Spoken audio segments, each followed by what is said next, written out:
Bismillahirrahmanirrahim. Today we are going to discuss about transmutation by alpha particles. Transmutation reactions are the reactions where one nucleus is changed to the other nucleus by the bombardment of high energy radiations or subatomic particle, for example proton, neutron, alpha particles or deuterons. Transmutation reactions हमारे पास वो reactions हैं जिसमें हम एक nucleus को दूसरे nucleus में change करते हैं, कन्वर्ट करते हैं, लेकिन ये प्रोसेस करवाया जाता है by the bombardment of high energy radiations. या तो हम गैमा रे फोटॉन्स थ्रो करवाते हैं उसके ऊपर, या फिर किसी सब एटॉमिक पार्टिकल का इंटरेक्शन करवाते हैं उस न्यूक्लियस के साथ, और उस इंटरेक्शन के बाद जो न्यूक्लियस है वो एक डिफरेंट न्यूक्लियस में कन्वर्ट हो जाता है। हमने ट्रांसम्यूटेशन रिएक्शन की टाइप्स को डिस्कस करना स्टार्ट किया था, जिसमें से थर्ड टाइप को हम आज पढ़ेंगे, that is transmutation by alpha particles. Alpha particle is a helium nucleus. Helium nucleus has 2 protons and 2 neutrons.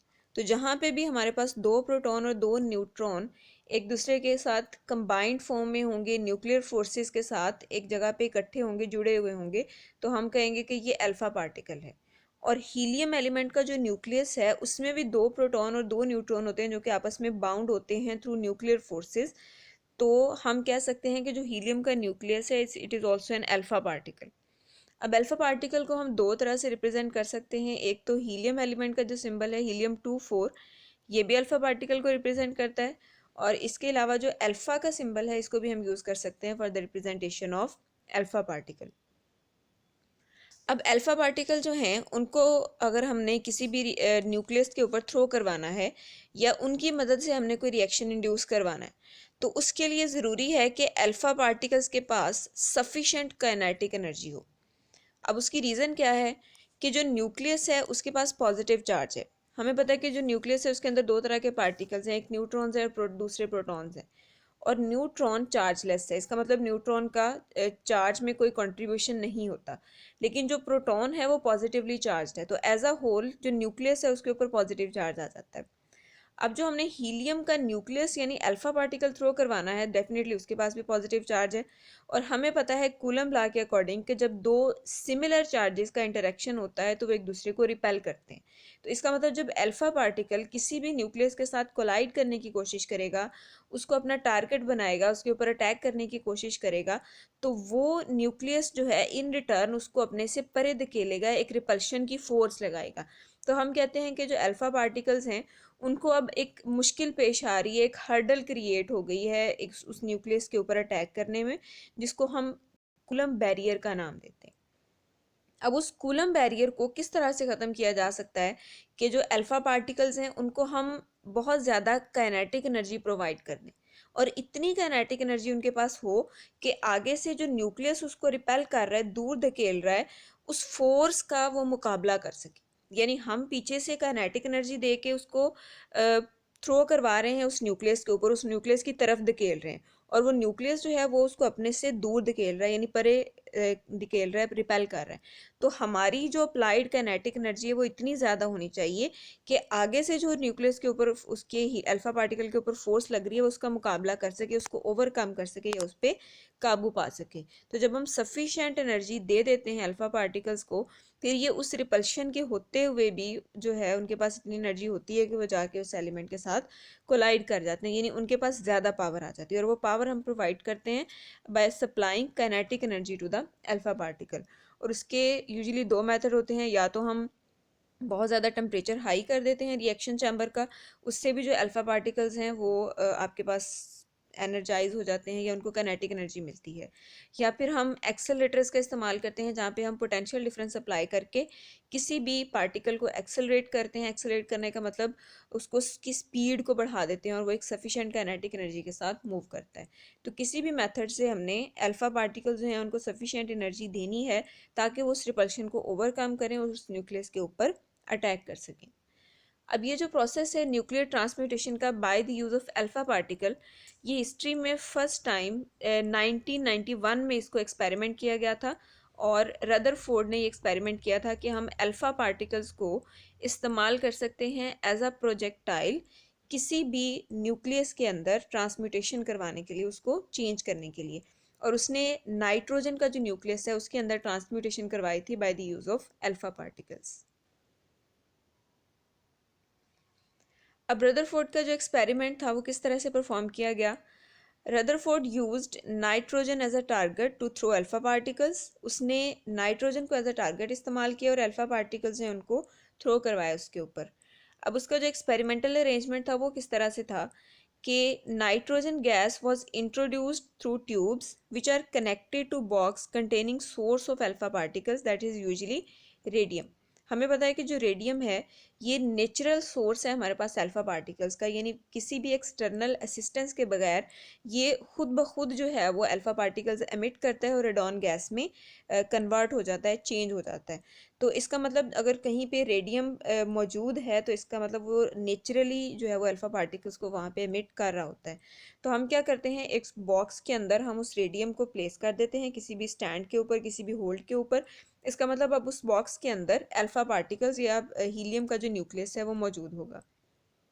उस बॉक्स के अंदर फिर हम ट्यूब्स की मदद से नाइट्रोजन गैस जो है वो इंट्रोड्यूस करवाते हैं उस बॉक्स के अंदर, यानी ट्यूब्स के थ्रू उस गैस को हम इंसर्ट करते हैं उस बॉक्स के अंदर। अब वहाँ पे अल्फ़ा पार्टिकल का सोर्स ऑलरेडी था, इसका मतलब वहाँ पे अल्फ़ा पार्टिकल्स मौजूद होंगे। और जब हम नाइट्रोजन गैस इंट्रोड्यूस करवाते हैं तो वहाँ पे अल्फ़ा पार्टिकल और नाइट्रोजन गैस दोनों का इंटरेक्शन होता है, और उस इंटरेक्शन के नतीजे में वहाँ पे कुछ पार्टिकल्स प्रोड्यूस होते हैं, और वो पार्टिकल फिर उस बॉक्स में से निकलकर उस बॉक्स के सामने पड़ी हुई स्क्रीन के साथ कोलाइड करते हैं। जब वो स्क्रीन के साथ कोलाइड करते हैं तो वहाँ पे सिंटिलेशंस प्रोड्यूस होती हैं। सिंटिलेशंस का मतलब उस स्क्रीन के अंदर एक ग्लो प्रोड्यूस होता है, एक चमक प्रोड्यूस होता है, जिससे हमें पता चलता है कि जब नाइट्रोजन और अल्फा पार्टिकल का रिएक्शन हुआ तो वहाँ से कुछ प्रोडक्ट पार्टिकल्स निकले हैं, कोई ऐसी चीज़ वहाँ पे एमिट हुई है, वहाँ पे बनी है जो कि आकर इस स्क्रीन के साथ कोलाइड कर रही है। और वो जब स्क्रीन के साथ कोलाइड करती है तो वहाँ पे सिंटिलेशंस प्रोड्यूस होती हैं। आफ्टर दैट हम उस पार्टिकल को ऑब्जर्व करते हैं कि whether that particle is proton और न्यूट्रॉन और अल्फा पार्टिकल और एनी अदर बाय प्रोडक्ट, हमारे पास कौन सी चीज़ वहाँ पे बनी है। तो जब हम उस पार्टिकल को ऑब्जर्व करते हैं तो हमें पता चलता है कि जो पार्टिकल है दैट इज़ प्रोटॉन। अब प्रोटॉन्स को किस तरह से आइडेंटिफाई किया जाता है, इससे पहले जब रदरफोर्ड ने ये एक्सपेरिमेंट करवाया था तो उसने सजेस्ट किया था कि यहाँ से निकलने वाले जो पार्टिकल्स हैं दैट मे बी प्रोटॉन्स, उसने प्रिडिक्ट किया था कि ये प्रोटॉन्स हो सकते हैं। तो फिर हमने उसको किस तरह से आइडेंटिफाई किया, हमने उसको इलेक्ट्रिक फील्ड और मैग्नेटिक फील्ड के अंदर उस पार्टिकल को पास करवाया, यानी जब उस रिएक्शन चैम्बर में से वो पार्टिकल निकल रहा था तो वहाँ पे हम इलेक्ट्रिक फील्ड भी अप्लाई करके देखते हैं और मैग्नेटिक फील्ड भी अप्लाई करके देखते हैं। हमें पता है कि जब भी कोई चार्ज पार्टिकल इलेक्ट्रिक फील्ड में से पास करेगा वहाँ पे भी वो डिफ्लेक्ट होता है, अपना रास्ता बदलता है, अपना पाथ चेंज करता है। वो किस तरह से कि इलेक्ट्रिक फील्ड में हमें पता है कि एक साइड पे नेट पॉजिटिव चार्ज होता है, एक साइड पे नेट नेगेटिव चार्ज है। तो फॉर एग्जांपल अगर उस बॉक्स में से प्रोटॉन हिट हो रहे हैं तो वो क्या करेंगे, नेगेटिव प्लेट की तरफ जो है वो डाइवर्ज हो जाएंगे, यानी अगर स्ट्रेट भी मूव कर रहे हैं तो वहाँ पे अगर उनको एक साइड या एक साइड नेट नेगेटिव पोटेंशियल के साथ मिलेगी तो हमें पता है कि जो पॉजिटिव पॉइंट चार्जेस हैं वो डेफिनेटली उस नेगेटिव प्लेट की तरफ अट्रैक्ट होंगे। तो जब वो नेगेटिव प्लेट की तरफ डिफ्लेक्ट होंगे तो हमें पता चल जाएगा कि वो पॉजिटिवली चार्ज है। इसके अलावा अगर हम वहाँ पे मैग्नेटिक फील्ड अप्लाई कर दें, यानी वहाँ पे अगर हम मैग्नेट रख दें, इन दैट केस भी वो जो चार्ज पार्टिकल है वो डिफ्लेक्ट होगा। यानी जो चार्ज पार्टिकल्स होते हैं वो मैग्नेटिक फील्ड और इलेक्ट्रिक फील्ड में से डिफ्लेक्ट होते हैं। इलेक्ट्रिक फील्ड में हमने रीज़न बता दी कि अगर नेगेटिव पार्टिकल होगा तो वो पॉजिटिव प्लेट की तरफ मुड़ेगा, हमें पता चल जाएगा इस पर पॉजिटिव चार्ज है। और अगर पॉजिटिव पार्टिकल है तो वो नेगेटिव प्लेट की तरफ डिफ्लेक्ट होगा, अट्रैक्ट होगा, हमें पता चल जाएगा उसके ऊपर पॉजिटिव चार्ज। इसी तरह जब चार्ज पार्टिकल मैग्नेटिक फील्ड में इंटर होता है तो मैग्नेटिक फील्ड जो है वो भी उसके ऊपर एक फोर्स लगाता है जिसको हम q v into v cross B से रिप्रेजेंट करते हैं। तो मैग्नेटिक फील्ड भी उसके ऊपर एक फोर्स लगाता है और उसको किसी भी डायरेक्शन में डिफ्लेक्ट कर देता है, डाइवर्ज कर देता है। और वो डायरेक्शन जो है वो हम राइट हैंड रूल से फाइंड करते हैं कि यहाँ पे जो पार्टिकल इंटर हुआ है वो आइदर अपवर्ड डायरेक्शन में डिफ्लेक्ट होगा या डाउनवर्ड डायरेक्शन में, या लेफ्ट या राइट। तो हम राइट हैंड रूल से पता चला लेते हैं कि अगर यहाँ पे इलेक्ट्रॉन आया है तो वो अपवर्ड डायरेक्शन में रिफ्लेक्ट होगा, अगर प्रोटॉन आया तो वो डाउनवर्ड। तो मैग्नेटिक फील्ड के अंदर डिफ्लेक्शन से भी हमें पता चल जाता है कि whether the particle is charged और अनचार्ज्ड, और अगर वो चार्ज है तो वो डिफ्लेक्ट होगा, फिर उस डिफ्लेक्शन की जो डायरेक्शन है कि ये किस तरफ को जा रहा है डिफ्लेक्ट होके, वो हमें बता देगी कि वो जो चार्ज पार्टिकल है वो पॉजिटिव है या नेगेटिव। तो इन दोनों टेक्निक्स का इस्तेमाल करते हुए हमने आइडेंटिफाई किया कि वहाँ से जो पार्टिकल्स एमिट हो रहे हैं उस बॉक्स में से, as a result of interaction of helium and nitrogen, तो वो हमारे पास प्रोटॉन्स हैं। और ये फॉर द फर्स्ट टाइम था जब हमने बाकायदा तौर पर प्रोटॉन्स को डिस्कवर किया था। यानी इससे पहले बहुत सारी प्रिडिक्शंस दी जा रही थी कि एटम के अंदर पॉजिटिव चार्ज मौजूद है, सेंटर में है, उसके लिए बहुत सारे एक्सपेरिमेंट भी किए गए थे। लेकिन जो for the first time proton discover किया गया था बाकायदा तौर पे एज अ पार्टिकल, एक पार्टिकल के तौर पे जब हमने प्रोटॉन को दरियाफ्त किया, तो वो बेसिकली इसी रिएक्शन के अंदर था। तो ये हमारे पास एक इनिशिएटिव था कि अल्फ़ा पार्टिकल को यूज़ किया जा सकता है किसी भी न्यूक्लियस के अंदर ट्रांसम्यूटेशन करवाने के लिए। अब एक चीज़ जब एक दफ़ा डिस्कवर हो जाती है, उसके बाद फिर हम उसको फर्दर दूसरे एलिमेंट्स के साथ भी ट्राई करते हैं, अप्लाई करते हैं, और यूज़फुल प्रोडक्ट्स हैं वो हमें वहाँ से मिलती हैं। तो नेक्स्ट फर्दर हम कुछ एग्जांपल्स पढ़ेंगे जहाँ पे हम अल्फ़ा पार्टिकल को एक प्रोजेक्टाइल के तौर पे यूज़ करेंगे और डिफरेंट न्यूक्लियाई के अंदर हम ट्रांसम्यूटेशन करवाएंगे। ओके जी, अब उसमें से फर्स्ट टाइप हमारे पास है alpha P nuclear reactions. Alpha P का क्या मतलब है कि हमारे पास अल्फ़ा पार्टिकल्स जब हम थ्रो करवाएंगे किसी भी न्यूक्लियस के ऊपर, तो जो हमारे पास प्रोडक्ट्स बनेंगी उन प्रोडक्ट में से कम से कम एक प्रोडक्ट जो है वो प्रोटॉन होगी, यानी H11 जो है वो वहाँ पे एमिट होगा। अब इन रिएक्शंस को इन जनरल हम लिख सकते हैं, हीलियम 24 उसको हमने अटैक करवाया है किसी भी एलिमेंट XZA के ऊपर। जब अल्फ़ा पार्टिकल इस पे अटैक करेगा तो डेफिनेटली ये क्या करेगा, पहले उस अल्फ़ा पार्टिकल को एब्जॉर्ब करेगा और कंपाउंड न्यूक्लियस बनाएगा। अल्फ़ा पार्टिकल इसमें एब्जॉर्ब होने का मतलब कि इसके अंदर दो प्रोटॉन और दो न्यूट्रॉन इस एलिमेंट की न्यूक्लियस के अंदर मज़ीद इंटर हो गए। ठीक है, अब दो प्रोटॉन जब इंटर हुए हैं तो एटॉमिक नंबर 2 पॉइंट से इंक्रीज़ कर जाएगा, और मास नंबर जो कि प्रोटॉन और न्यूट्रॉन दोनों पे डिपेंड करता है, तो इसका मतलब दो प्रोटॉन और दो न्यूट्रॉन जब इंटर हुए हैं तो मास नंबर जो है वो 4 पॉइंट से इंक्रीज़ कर जाएगा। अब जो प्रोडक्ट हमारे पास बननी है वो हमारे पास सिर्फ और सिर्फ एक प्रोटॉन एमिट होना है। प्रोटॉन का मतलब सिर्फ एक पॉजिटिव चार्ज, एक प्रोटॉन वहाँ से एमिट होगा। जब प्रोटॉन वहाँ से एमिट होगा तो जो एटॉमिक नंबर है वो भी 1 पॉइंट जो है वो डिक्रीज कर जाएगा, क्योंकि एटॉमिक नंबर जो है it is basically the number of protons. और जो मैस नंबर है उसके अंदर भी चूंकि प्रोटॉन का कॉन्ट्रीब्यूशन होता है, तो वहाँ से भी 1 पॉइंट जो है मैस नंबर उसका डिक्रीज कर जाएगा, और ये 4 की बजाय 3 रह जाएगा। अब इसकी एग्जांपल्स हमारे पास क्या है, हीलियम को जब हम बोरॉन के ऊपर थ्रो करवाते हैं तो हमारे पास पहले कंपाउंड न्यूक्लियस बनता है नाइट्रोजन, क्योंकि 5 और 2 को जब हम ऐड करेंगे तो 7 प्रोटॉन, और 7 प्रोटॉन वाला जो न्यूक्लियस होता है उसको हम नाइट्रोजन कहते हैं। और कंपाउंड न्यूक्लियस जो है वो हमें पता है कि जो है अनस्टेबल होता है, बहुत ही स्मॉल इसका लाइफ टाइम होता है, तो बहुत कम टाइम के अंदर ही ये दोबारा से डिके करेगा, टूटेगा, और जो हमारे पास दो प्रोडक्ट न्यूक्लियाई बना देगा। अब उन प्रोडक्ट न्यूक्लियाई में एक हमारे पास कार्बन होगा, दैट इज़ 613, और एक प्रोटॉन वहाँ से एमिट होगा। सिमिलरली सोडियम के ऊपर जब हम अल्फ़ा पार्टिकल थ्रो करवाते हैं तो वहाँ पे भी हमारे पास एलुमिनियम जो है वो कंपाउंड न्यूक्लियस के तौर पे पहले हमें मिलता है, और कंपाउंड न्यूक्लियस फिर ब्रेक होके मैग्नीशियम 1226 बना देता है, और साथ में एक प्रोटॉन एमिट होता है। Next we have alpha n reactions. Alpha n का मतलब अल्फ़ा न्यूट्रॉन रिएक्शंस। अब इन द सिमिलर मैनर इसमें क्या होगा कि अल्फ़ा पार्टिकल हम थ्रो करवाएंगे किसी भी न्यूक्लियस के ऊपर, वो पहले अल्फ़ा पार्टिकल्स को एब्जॉर्ब करेगा, उसके बाद वहाँ से एक न्यूट्रॉन एमिट कर देगा। यानी एज अ होल हो क्या रहा है कि दो प्रोटॉन और दो न्यूट्रॉन किसी भी एटम के न्यूक्लियस में शामिल हो जाते हैं, और उसके बाद वहाँ से सिर्फ एक न्यूट्रॉन जो है वो रिलीज़ हो जाता है, दोबारा से री एमिट हो जाता है, और दो प्रोटॉन और एक न्यूट्रॉन जो है वो उस कंपाउंड उस न्यूक्लियस का हिस्सा बन जाते हैं। ठीक है, अब अगेन जब हीलियम उस पर अटैक करेगा तो हीलियम उसके अंदर एब्जॉर्ब हो जाएगा, एटॉमिक नंबर 2 पॉइंट से इंक्रीज़ करेगा, मास नंबर 4 पॉइंट से इंक्रीज़ करेगा, और चूंकि यहाँ पे न्यूट्रॉन एमिट हो रहा है और न्यूट्रॉन का कोई कंट्रीब्यूशन जो है वो एटॉमिक नंबर में नहीं होता, ये एटॉमिक नंबर जो है ये प्रोटॉन्स की तादाद है, तो इसमें कोई चेंज नहीं आएगा, ये हमारे पास Z+2 ही रहेगा। और एक न्यूट्रॉन कम होने से जो मास नंबर है वो 1 पॉइंट से कम हो जाएगा, डिक्रीज़ कर जाएगा। अब इसके एग्जांपल्स हमारे पास क्या हैं कि अल्फ़ा पार्टिकल्स को जब हम नाइट्रोजन के ऊपर थ्रो करवाते हैं तो हमारे पास फ्लोरीन बनता है एज अ कंपाउंड न्यूक्लियस, और फ्लोरीन जो है ये क्या करेगा, एक न्यूट्रॉन एमिट कर देगा, और F917 जो है उसमें कन्वर्ट हो जाएगा। यानी जो हमारे पास कंपाउंड न्यूक्लियस बनेगा वो अपनी आइडेंटिटी को चेंज नहीं करेगा, क्योंकि उस कंपाउंड न्यूक्लियस में कोई प्रोटॉन नहीं निकलने वाला। और हमें पता है कि एटम्स की जो आइडेंटिटी है वो बेसिकली उनके एटॉमिक नंबर्स की बेस पे होती है। जब एटॉमिक नंबर बदलता है तो एटम्स जो है वो चेंज हो जाते हैं, एक एलिमेंट दूसरे एलिमेंट में चेंज होता है, कन्वर्ट होता है। तो जब यहाँ पे किसी किस्म का प्रोटॉन नंबर में चेंज नहीं आ रहा, तो इसका मतलब फ्लोरीन जो है वो फ्लोरीन ही रहेगा, आइडेंटिटी अपनी चेंज नहीं करेगा। जस्ट वो जो है वो 18 से 17 में चेंज हो जाएगा, ठीक है। और साथ में एक न्यूट्रॉन एमिट होगा। This is called Rutherford reaction. ये रदरफोर्ड ने रिएक्शन करवाया था for the production of neutron. Neutrons जो है वो अचीव करने के लिए, ये न्यूट्रॉन्स प्रोड्यूस करने के लिए हम इस रिएक्शन को इस्तेमाल कर सकते हैं। और उसके बाद जो सेकेंड रिएक्शन है हमारे पास, दैट इज़ विद बेरिलियम। और ये हमारे पास वो रिएक्शन है जिसको चैडविक ने परफॉर्म किया था 1932 में। और न्यूट्रॉन्स को जो है वो फर्स्ट टाइम डिस्कवर किया गया था, इसलिए हम इसको चैडविक रिएक्शन का नाम देते हैं। यानी अब तो हमारे पास बहुत सारे मेथड्स आ गए ना जहाँ पे हम न्यूट्रॉन्स को प्रोड्यूस कर सकते हैं, जिसमें से एक रदरफोर्ड रिएक्शन है।